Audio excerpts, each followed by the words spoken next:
ಇದು 1 ಎಕರೆ 3 ಕುಂಟೆ ರೈಟ್ ಸೈಡಲ್ಲಿರುವಂಥ ಜಾಗ. ಒಂದು 42 ತೆಂಗಿನ ಮರಗಳಿದೆ. ಇದರಲ್ಲಿ ಒಂದು ಅರ್ಧ 25-30 ವರ್ಷದ್ದು, ಇನ್ನೊಂದಷ್ಟು ಒಂದು 10 ವರ್ಷದ್ದು. ಒಂದು ರನ್ನಿಂಗ್ ಬೋರ್ವೆಲ್ ಇದೆ. ಸೊ ಇಲ್ಲಿ ಅಕ್ಕಪಕ್ಕ ಎಲ್ಲ ಫಾರ್ಮ್ ಹೌಸ್ಗಳಿದೆ. ಸೊ ಇಲ್ಲಿ ಸಣ್ಣದಾಗಿ ಫಾರ್ಮ್ ಹೌಸ್ ಕಟ್ಕೊಂಡಿರ್ಬೇಕೆ ಭಯ ಏನಿಲ್ಲ. ನೋಡಿ ಪಕ್ಕದಲ್ಲಿ ಕೂಡ ಒಂದು ಫಾರ್ಮ್ ಇದೆ. ಇಲ್ಲಿ ಎದುರುಗಡೆ ಒಂದು ಮನೆ ಇದೆ.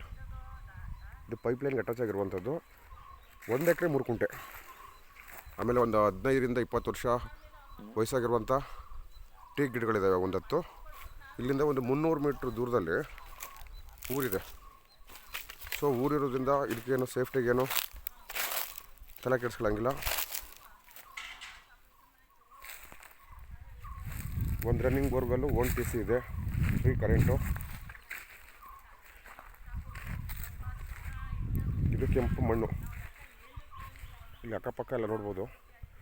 ಈ ವಾತಾವರಣ ನೋಡೋದು ಗೊತ್ತಾಗುತ್ತೆ ಇದು ಒಳ್ಳೆ ನೀರಾವರಿ ಬೆಲ್ಟ್ ಅಂತೇಳಿ. ಬೆಂಗಳೂರು ಸೆಂಟ್ರಲಿಂದ ಎಕ್ಸಾಕ್ಟಾಗಿ 86 ಕಿಲೋಮೀಟ್ರ್ ಆಗುತ್ತೆ. ಅಲ್ಗೂರು ಹೋಬಳಿ, ಮಳವಳ್ಳಿ ತಾಲೂಕು.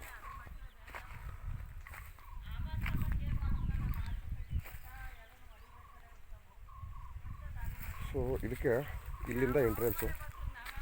ಆಮೇಲೆ ಇದು ಏನಾಗಿದೆ ಅಂದರೆ 3 ದಿಕ್ಕಲ್ಲಿ ಫೆನ್ಸಿಂಗ್ ಆಗಿದೆ. ಸೊ ಪಕ್ಕದಲ್ಲಿ ರೋಡ್ ಇದೆ. ಇದು ಬೇರೆಯವ್ರದ್ದು ಜಾಗ. ಇದಕ್ಕೆ ಆಕ್ಸೆಸ್ ಬಂದ್ಬಿಟ್ಟು ಇಲ್ಲಿಂದ. ಇದು ಪೈಪ್ಲೈನ್ ರೋಡು. ಇದೆಲ್ಲ ಪೈಪ್ಲೈನ್ಗೆ ಹೋಗಿದೆ. ಇದು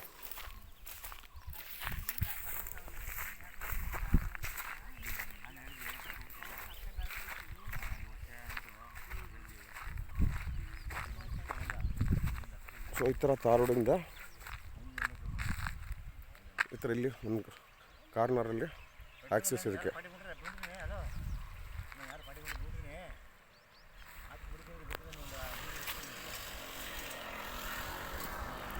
ಒಂದು ಎಕರೆ 3 ಕುಂಟೆ ಈ ಥರ ಡೆವಲಪ್ ಆಗಿರುವಂಥ ಫಾರ್ಮು. ನೋಡಿ ಪಕ್ಕದಲ್ಲಿ ಎದುರುಗಡೆ ಇನ್ನು ಸ್ವಲ್ಪ ನೋಡಿ ಇಲ್ಲೆಲ್ಲ ಕಣ್ಣು ಹಾಯಿಸ್ದಂಗೆಲ್ಲ ಬೇರೆ ಬೇರೆಯವ್ರದ್ದು ಫಾರಮ್ಗಳಿದ್ದಾವೆ. ಇಲ್ಲಿ ಶಿಂಷಾ ರಿವರಿಂದ ಕರೆಕ್ಟಾಗಿ ಇಲ್ಲಿ 1 ಕಿಲೋಮೀಟ್ರ್ ರೇಡಿಯಸಲ್ಲಿ ಇರುವಂಥ ಜಾಗ.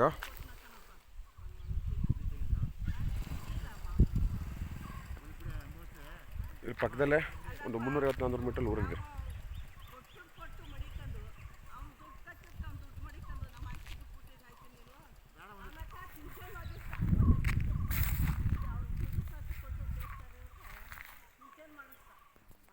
ರೆಕ್ಟಾಂಗಲ್ ಇರುವಂಥ ಪ್ರಾಪರ್ಟಿ ಇದು.